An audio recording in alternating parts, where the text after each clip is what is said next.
그래서 우리가 하신 말씀은 마가복음 14장 27절로 29절 그리고 66절로 72절까지 있는 말씀입니다. 베드로의 실패와 회복, 베드로의 실패와 회복이라고 하는 제목으로 하나님 말씀 대언하기를 원합니다. 자녀라는 존재는 부모의 삶을 살아가는 보람을 주기도 하고 고통을 주기도 합니다. 자녀들이 부모가 기대하고 기도하는 바대로 잘 자라지 않을 때 부모는 마음속에 커다란 짐을 안고 살아가게 됩니다. 내가 뭘 잘못해서 그러지? 자녀들이 왜 이렇게 자라갈까라고 하는 무거운 마음을 갖게 된다는 것입니다.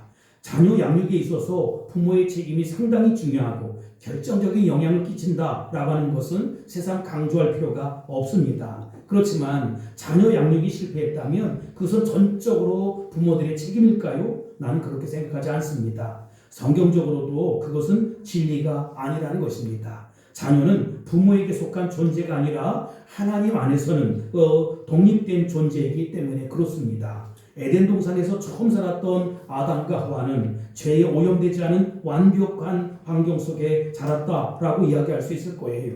그들에게 있어서 부모와 같은 존재가 누구였습니까? 바로 하나님 아버지였다는 것입니다. 하나님께서 직접 아담과 하와를 가르쳤다는 것이지요. 그럼에도 불구하고 아담과 하와는 어떻게 되었습니까? 타락했다는 것입니다. 그것은 누구의 책임입니까? 부모와 같으신 하나님의 책임입니까?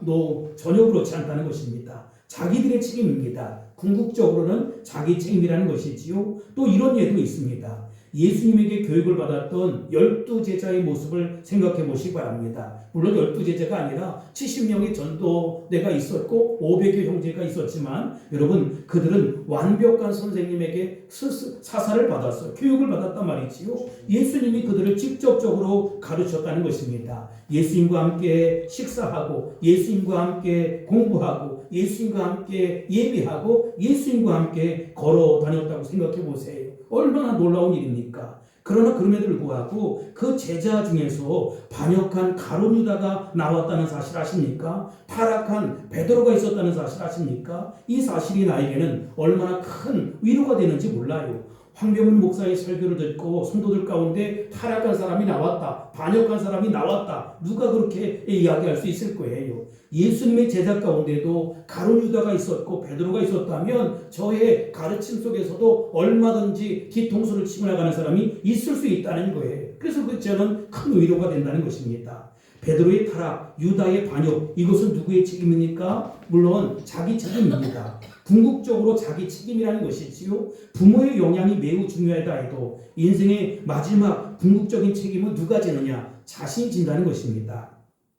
그렇다면 부모의 역할은 무엇일까? 할 수 있을 때 가능한 방법으로 부모가 자녀들에게 선한 영향력, 건강한 영향력을 끼쳐줄 수 있어야 한다라고 하는 것입니다. 우리가 첫 번째 살펴볼 것은 비교의식으로 인해서 실패했던 베드로입니다. 오늘 우리는 이 베드로라는 제자의 실패와 회복에 대해서 생각해 보려고 합니다. 베드로를 보며 자녀들이 신앙적으로 혹은 인생의 어떤 일에서 실패하게 될 때 그들을 이제 회복시켜야 될 것 아닙니까? 회복시켜 도와줘야 하는데 이 부모가 더 이상 죄책감에 머무르지 말고 어떻게 자녀들을 회복시킬 수 있을까? 어떻게 선한 영향력, 바람 영향력을 끼칠 수 있을까라고 하는 것을 알아보고자 합니다. 먼저 베드로가 실패한 원인에 대해서 한번 살펴보겠습니다. 완벽한 스승 밑에서 교육을 받았음에도 불구하고 그는 실패하고 타락했던 원인이 어디에 있었습니까? 오늘 본문에 보면 적어도 두 가지 원인이 있었다라고 이야기합니다. 먼저는 비교의식이지요. 29절 보겠습니다. 시작. 베드로가 여짜오되 다 버릴지라도 나는 그리하지 않겠나이다. 아멘. 여기 27절에 보면 너희가 다 나를 버리리라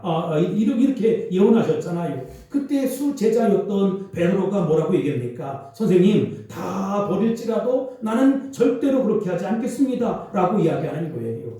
그냥 선생님 내가 주님을 버리다니 나에게는 있을 수 없는 일입니다 라고 말했다라면 이해가 될 텐데 다 버릴지라도 라고 하는 말을 강조하고 있다는 것입니다. 여러분 다시 말하면 요한은 주님을 버려도 야고보는 안드레는 주님을 버려도 나는 절대로 버리지 않겠습니다 라고 하는 것입니다. 베드로라는 인물의 모습을 성경에서 추적해 보면 이번 한 번만 그랬던 것은 아니에요. 그의 성격이라고 볼 수 있습니다. 이처럼 베드로는 비교 의식에서 헤어나지 못했다는 것입니다. 요한복음 21장에 보면 부활하신 예수님은 베드로에게 나타나셨고 그에게 물었습니다. 뭐라고 물었습니까? 내가 아직도 나를 사랑하느냐? 라고 물어요. 그때 베드로가 뭐라고 대답합니까? 주님, 내가 당신을 사랑합니다. 라고 얘기해요. 그랬더니 어떻게 해요? 내 어린 양을 잘 돌봐주라는 것입니다.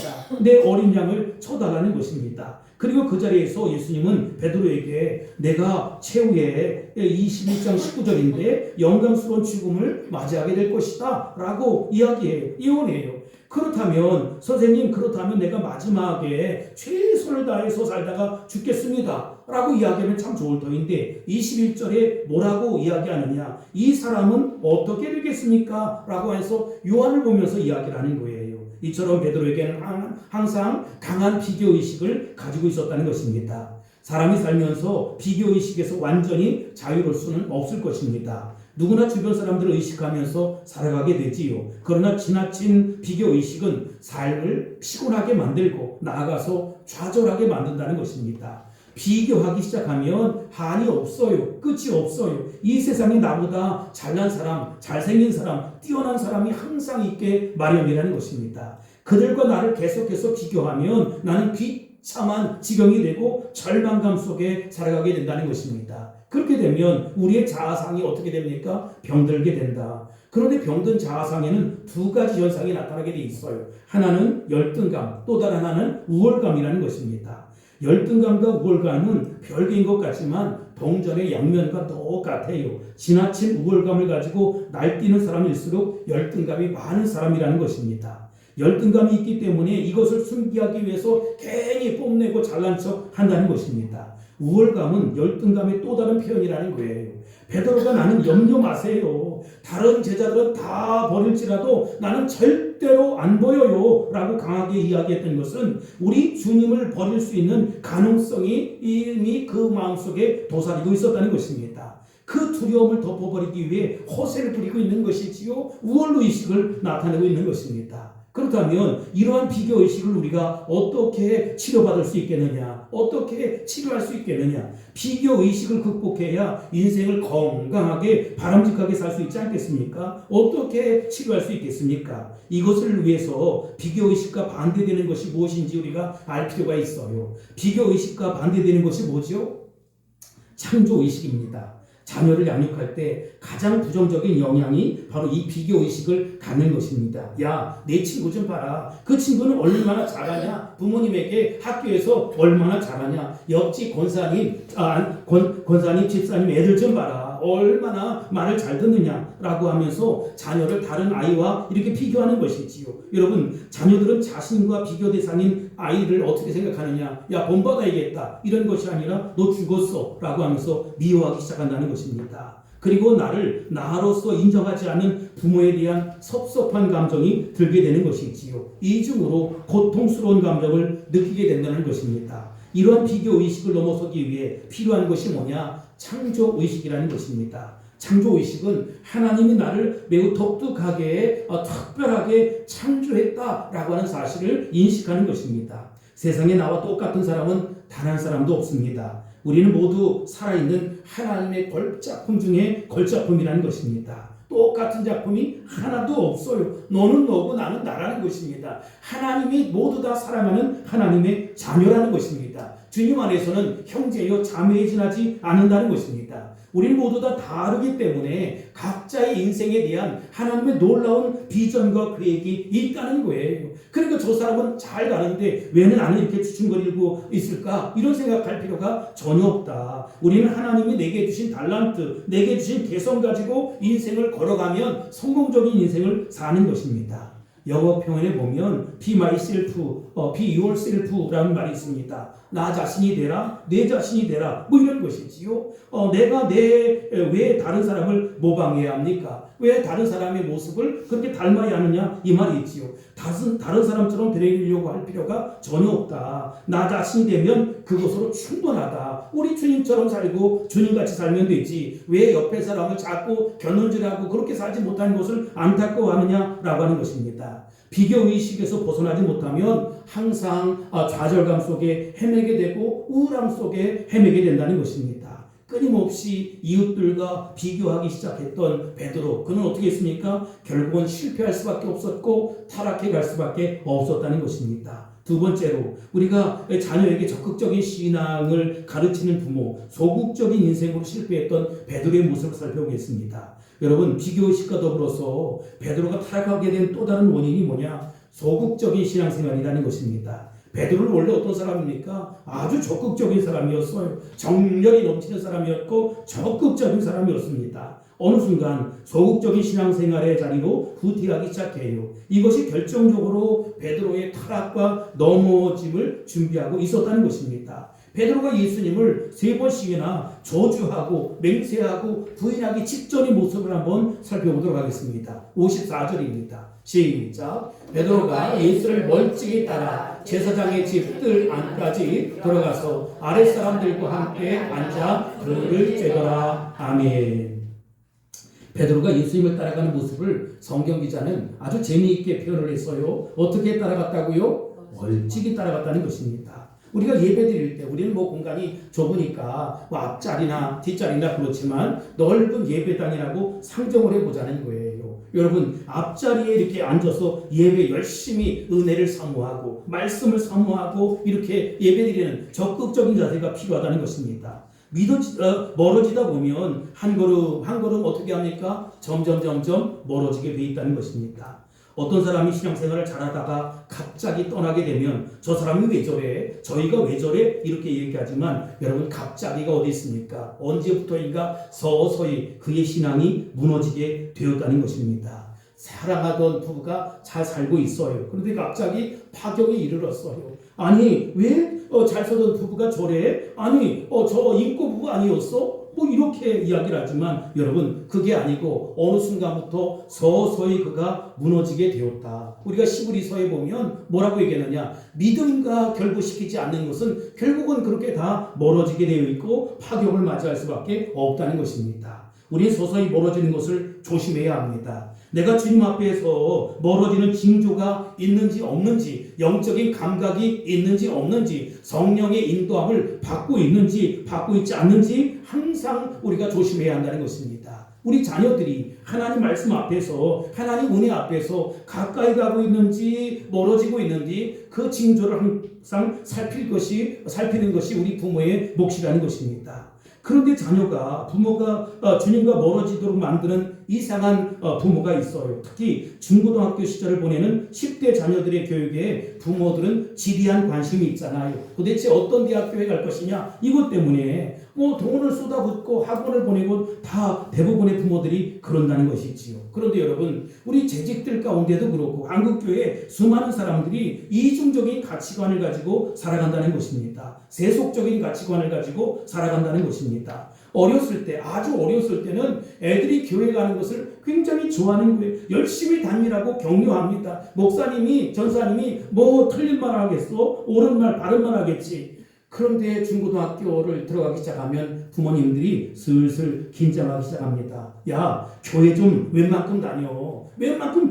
너 지금 공부해야 되잖아. 시험 준비해야 되잖아. 대충 다니란 말이지요. 그러니까 대충 교회를 다니다 보면 점점 멀어지게 되고, 대학교 가서 열심히 하면 되지. 나름대로의 꿈이 있었지만 대학교 가서 더 멀어지게 된다는 것입니다. 여러분, 나중에 가까이 간다라고 하는 보장이 있습니까? 한국교회 미래를 준비하는 모임, 한미준이라고 하는 것인데, 이 한미준에서 한국갤럽에 의뢰해서 작성된 한국개신교회 신앙의식조사 보고서에 의하면 신앙생활을 언제 시작했느냐라고 하는 질문에 그 76%가 29세 이전에 했다는 거예요. 그러니까 그런 중에 59.7%, 거의 60%에 해당되는 그 대답이 무려 10살부터 19살, 20살 이전에 신앙생활을 했다는 것입니다. 결국 여러분 신앙을 제일 좋게 받아들일 때가 언제냐? 19세 미만, 20세 미만이라는 것입니다.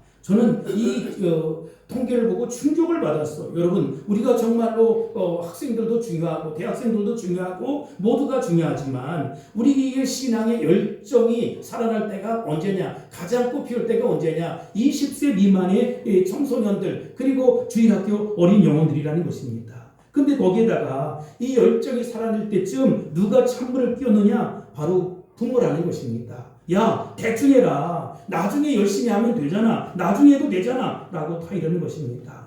그런데 정작 대학에 들어갔을 때 이미 그 신앙의 열정이 사라진 이유라는 것이지요. 신앙의 싹이 꺾어져 버렸다는 것입니다. 그러니까 주님 앞에 돌아오지 못하는 자녀들이 얼마나 많은지 알 수 없어요. 물론 공부도 잘하고 신앙생활도 열심히 하면 제일 베스트 이상적이지요. 그렇지만 둘 다는 안 된다는 것 그거 어떻게 하겠습니까? 둘 중에 하나를 선택하라고 하면 나는 신앙생활을 잘하게 해라 라고 권하고 싶습니다. 공부를 못해서 대학 진학에 어려움이 있다 해도 한 사람에게 신앙적인 가치관이 제대로 형성되는 것은 참으로 중요한 일이다. 하나님이 나를 붙들어 쓰신다는 확신 가운데 제대로 서 있다면 올바른 신앙의 가치관을 갖고 있다면 성적은 좀 떨어질지 모르지만 반드시 그 인생을 하나님이 주관하시고 하나님이 책임져 주시고 하나님께서 회복시켜 주신다는 것입니다. 반드시 뒤떨어진 부분을 따라잡을 수 있도록 도와준다는 것입니다. 그리고 건강하게 이 사회에서 살 수 있도록 하나님께서 붙잡아 주신다는 것입니다. 그런데 결정적인 시기를 놓쳐버리면 신앙을 만회하기가 대단히 힘들다는 것이지요. 내 자녀가 원하는 좋은 대학교에 들어갈 수 있어요. 좋은 직장에 들어갈 수 있어요. 그러나 여러분 이런 광경을 한번 생각해 보시기 바랍니다. 내 자녀가 예수님에게서 점점 멀어지고 있다. 결국 하나님을 등진 채로 신앙 없이 믿음 없이 평생 그렇게 세상을 향해 나아가고 있다. 세상을 향해서 살아가고 있다는 것입니다. 이런 비극적인 사건이 우리 가족에서는 일어나지 않게 되기를 주 이름으로 축복합니다. 그래서 적극적인 신앙의 격려가 대단히 중요하다는 것입니다. 신앙생활에 있어서 어느 한순간 소극적으로 후퇴해버리면 마치 베드로처럼 멀찍이서 예수님을 따라갈 수밖에 없다는 것입니다. 그런데 여러분 다행인 것은 이 베드로를 일깨워주었던 예수님의 말씀이 있다는 것입니다. 다행히 베드로는 어떻게 됐어요? 회복되어 돌아왔다는 것입니다. 이제 회복에 대해서 생각해 보겠는데 베드로가 회복될 수 있었던 원인이 뭘까? 물론 베드로가 회복될 수 있었던 원인은 일방적인 하나님의 은혜였습니다. 하나님의 일방적인 은혜로 다시 한번 베드로가 일어설 수 있었고 회복될 수 있었다는 것입니다. 이와 같은 은혜가 있을지어다. 그러나 베드로의 생애를 들여다보면 예수님과의 관계 속에서 그가 회복될 수 있었던 요인이 이런 것이었다. 두 가지 요인을 한번 살펴보도록 하겠습니다. 첫 번째 하나님의 말씀입니다. 72절 읽겠습니다. 시작. 닭이 곧 두 번째 울더라. 이에 베드로가 예수께서 자기에게 하신 말씀 곧 닭이 두 번 울기 전에 내가 세 번 나를 부인하리라 하심이 기억되어 그 일을 생각하고 울었더라. 아멘. 여러분 베드로가 예수님을 부인하고 저주까지 했지만 울며 회개하고 돌아와서 다시 설 수 있었던 원인이 무엇이었습니까? 예수님이 자신에게 하신 말씀이 생각났다는 거예요. 이 말씀이 귀에 쟁쟁쟁쟁 들렸다는 것입니다. 이것이 대단히 중요해요. 말씀이 생각났다는 것이지요. 우리 그리스도인 부모들이 자녀들에게 해줄 수 있는 가장 중요한 역할 가운데 하나가 바로 이것입니다. 하나님의 말씀을 들려주는 것입니다. 어렸을 때부터 말씀을 많이 들려주어야 합니다. 유대인의 부모들은 말씀을 계속 읽어주기로 유명해요. 어렸을 때부터 탈무드를 읽어주고 성경을 읽어주는 것입니다. 그러면 안 듣는 것 같아도 그 말씀이 그 마음판에 쏙쏙 박혀있게 돼 있다는 것입니다. 하나님 말씀을 들려주시기 바랍니다. 하나님 말씀을 읽어주시기 바랍니다. 말씀에 대해서 토의해보세요. 말씀을 나누세요. 말씀의 씨가 뿌려지게 도와주시기 바랍니다. 성장하면서 어느 순간 자녀들이 신앙적인 믿음의 회의를 갖고 머뭇거릴 때가 있고 후퇴할 때가 있습니다. 부모에게 물려받은 신앙을 내 신앙으로 삼기 위해서는 반드시 어떤 일련의 회의의 과정, 예수가 뭐야? 기독교가 뭐야? 교회가 뭐야? 이런 회의의 과정을 다 누구나 겪게 돼요. 사춘기를 겪으면서 아니면 늦은 사춘기에. 그런 때 자녀들 안에 말씀의 씨가 떨어졌다고 하면 어떻게 하겠습니까? 머뭇머뭇거리고 후퇴하다가 어떻게 되느냐? 하나님 말씀을 딱 붙잡게 되어 있다는 것입니다. 말씀을 붙잡고 회복되게 되어 있다는 것입니다. 이것을 위해서 말씀을 그 안에 쏙쏙 집어넣는 것이 부모의 역할이라는 것입니다. 성 어거스틴의 회신 장면을 여러분 기독교 역사에서 유명한 그 순간의 하나로 치잖아요. 그리고 그 고백의 녹이라고 하는 이 책에 보면 성 어거스틴이 주님 앞에 돌아오는 그 장면이 나와 있어요. AD 386년 8월 말 어거스틴은 밀라노의 한 정원에서 자신의 방탕한 과거와 영적인 무력감 때문에 깊은 괴로움, 좌절감에 빠져 있었습니다. 그 무화과 나무 아래에 엎드려 주여 내가 언제까지입니까? 언제까지 내가 회복될 수 있겠습니까? 내일 하시렵니까? 왜 지금은 회복되지 않습니까? 내가 정말 미치겠습니다. 내가 정말로 정신이 하나도 없습니다. 부르짖으며 눈물을 흘렸습니다. 그때 이웃집에서 아이들이 노는 소리인지 아니면 신비스러운 하나님의 음성인지는 알 수 없지만 노래소리가 들려왔어요. 집어들고 읽어라. 집어들고 읽어라. 그게 뭐예요? 톨레레게 계속해서 들려오는 거예요. 어거스틴은 이 일을 하나님의 말씀이라고 그가 받아들이기 시작했어. 아, 하나님이 톨레레게 나에게 말씀하시는구나. 그래서 급히 성경책을 붙잡았습니다. 성경책을 펼쳤습니다. 그가 눈을 들어 처음 본 구절이 뭐냐? 로마서 13장 13절로 14절이었다는 것입니다. 시작. 낮에와 같이 단정히 행하고 방탕하거나 술 취하지 말며 음란하거나 호색하지 말며 다투거나 시기하지 말고 오직 주 예수 그리스도로 옷 입고 정욕을 위하여 육신의 일을 도모하지 말라. 아멘. 여러분 로마서 13장 13절로 14절 말씀, 이 말씀을 읽는 순간 그의 마음속에 자리 잡았던 모든 의심, 어두움이 사라지기 시작했어요. 그리고 나도 모르게 확신의 빛이 넘쳐나게 되었다는 것입니다. 회심 후에 그는 암브로시우스의 주례로 세례를 받게 되었고 이후에 아프리카 시포의 감독이 되어서 기독교 신학의 기틀을 닦는 성자로 거듭났다는 것입니다. 과거의 정욕과 방탕을 버리고 완전한 새 사람이 되었어요. 그런데 과거의 여인이, 그 옛 여인이 훗날 이렇게 만나서 어거스틴 이렇게 이야기했을 때 그는 뭐라고 얘기했느냐? 너는 너이지만 나는 더 이상 예전의 내가 아니었다라고 하는 유명한 말을 남겼다는 것입니다.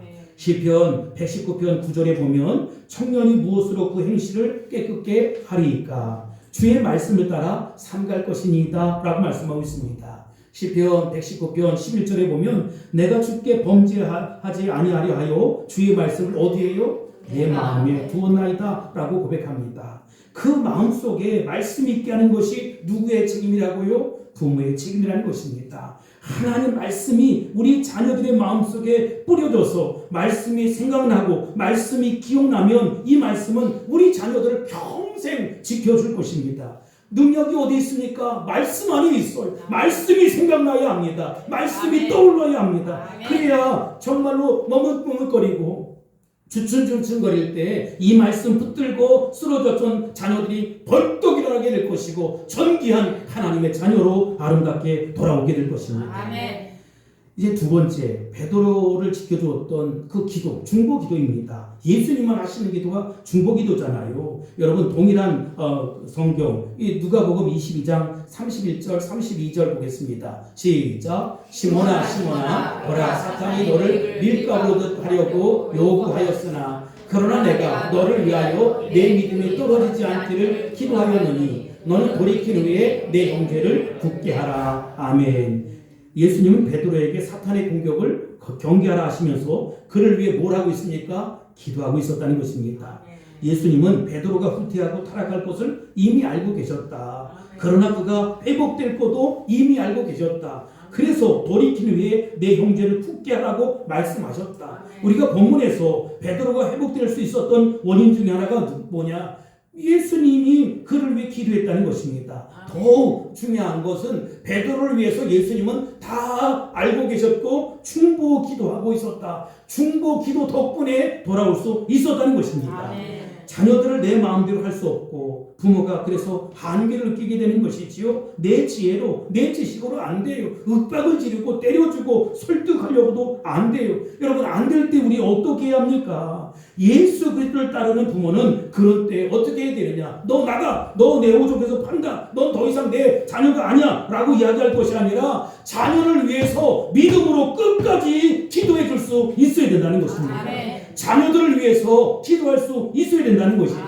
감정적으로는 속이 상하고 정말로 인격적으로도 모멸감을 당하는 것 같고 나의 한계 상황을 느끼는 것 같지만 그 한계를 뛰어넘는 하나님의 말씀이 그 심령 속에 주장되기를 소원하면서 우리는 끝까지 울분을 참고 화를 참고 감정을 다스리고 기도할 수 있어야 된다는 것입니다.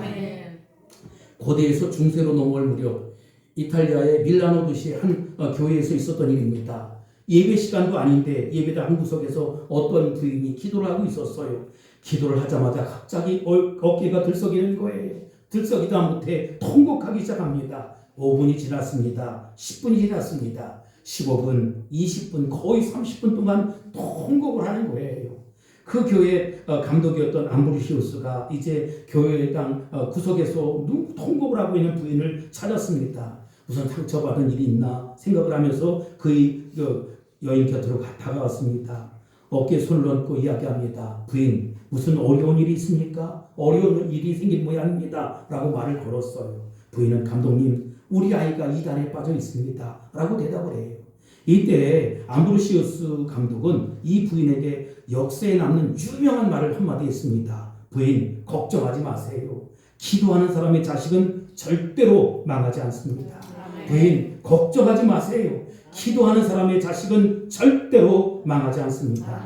기도하는 사람의 자식은 절대로 망하지 않는다는 말을 들은 그 부인이 누구입니까? 바로 성 어거스틴의 어머니 모니카였다는 것입니다.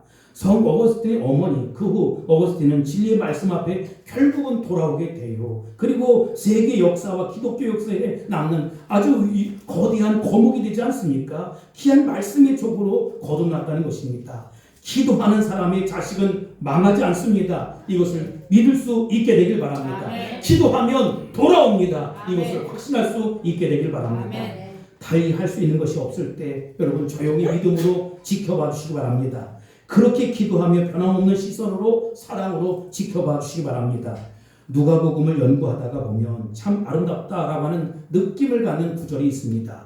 누가복음 22장 61절 62절입니다. 베드로가 돌아온 장면인데 시작. 주께서 돌이켜 베드로를 보시니 베드로가 주의 말씀 곧 오늘 다 울기 전에 내가 3번 나를 부인하리라 하심이 생각나서 밖에 나가서 심히 통곡하니라. 아멘. 여러분 61절에 보면 주께서 돌이켜 베드로를 보시니 그 다음 부분이 뭐예요? 베드로가 주의 말씀 곧 오늘 다 울기 전에 내가 3번 나를 부인하리라 하심이 어떻게 했어요? 생각이 났어요. 62절에 보면 밖에 나가서 어떻게 합니까? 생각난 말씀을 붙잡고 심히 통곡했다는 것입니다. 우리 주님은 베드로를 보고 계셨습니다. 그 제자가 당신을 부인하고 저주하고 맹세하는 그 속에서도 고개를 돌리지 않고 베드로를 계속해서 주목해보고 계셨다는 것입니다. 그리고 베드로와 주님의 시선이 딱 마주치는 그 순간 여전히 변함없는 모습으로 애정어린 시선으로 그렇게 베드로를 찾아보고 있었다는 것입니다. 그때 베드로는 어떻게 되었습니까? 말씀이 생각나는 거예요. 그래서 갑자기 거꾸로집니다. 무너지기 시작합니다. 그리고 새롭게 변화되었다는 것입니다. 자녀를 계속해서 변함없는 시선으로 지켜본다. 쉽지 않아요, 여러분. 감정을 다스려야 되고 온순함을 유지해야 되고 평정심을 가져야 된다는 것이 쉽지 않습니다. 그러나 여러분 애정어린 시선을 가지고 믿음으로 바라봐 주시기 바랍니다. 아멘. 저는 20대 때 알베르트 까미 이 사람을 좋아했어요. 여기 이방인이란 책. 이 책을 제가 좋아했던 이유는 아무리 읽어도 이해가 잘 되질 않아요. 얼마나 난해한지. 근데 아무튼 실존주의적 작품은 틀림이 없어요. 인간의 절망, 허무, 부조리 같은 것이 막 터져나오는 그런 책입니다. 아주 우울한 소설입니다. 여러분들은 절대 읽지 마시기 바랍니다. 그런데 여러분, 내가 그때 우울해서 아마 이 책을 좋아했던 모양이에요. 그 노벨 문학상을 받았지 않습니까? 이 책 때문에. 근데 아무래도 까미에게 기자가 물었어요.